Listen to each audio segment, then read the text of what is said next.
Hello person, look at your book, now back to me, now back to your book, now back to me, now back to your book, and now back to me.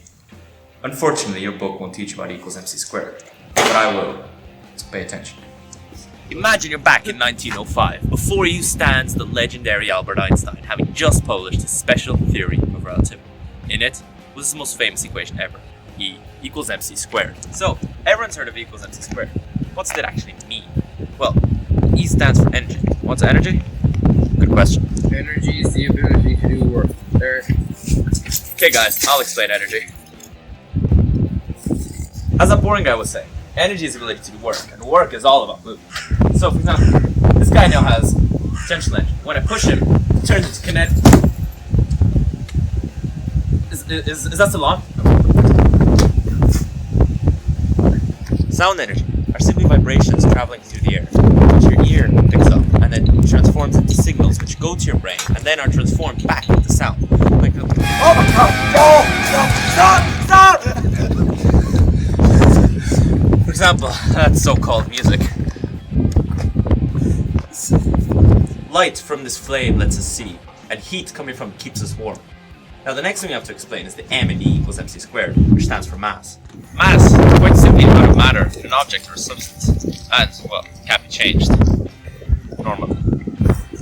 So, now we know E means energy, and M means mass. What does C squared mean? C stands for the speed of light in a vacuum, which is 300 million meters a second. That means light can travel around the Earth 7 times the time it takes me to click my fingers. So what Einstein was really saying by equals MC squared is that energy and mass are actually the same thing, but the speed of light to be squared is the conversion rate. For example, the energy in 1 gram of water can be found by putting it into the equation. So multiply that 1 gram by 300 million to be squared. When we work it out, we find that 1 gram of water is actually equal to 200,000 kilotons of TNT. However, scientists today can't yet convert all of an object's mass into energy. The sun, for example, can only convert 0.7% of its mass into energy. So what else did Einstein say? Einstein realized that as with any equation, if one side goes up, so must the other. So the more energy an object has, the more mass it has. The faster you go, the more kinetic energy you have, which means that the more mass you have. So the faster you go, the heavier you get. However, this isn't really noticeable until speeds approaching that of light, but Einstein also paved the way for nuclear fission. Scientists later realized that by bombarding an atom of, say, uranium, which are the small building blocks of matter, with an even smaller particle called a neutron, they could force that atom to release even more neutrons, and the neutrons that atom released would then hit off other atoms, and so on, creating what is known as chain reaction and a lot of bouncing neutrons. With all these neutrons bouncing around, scientists realized that they could calculate how much energy they'd get if they absorbed the neutron's kinetic energy using E equals MC squared.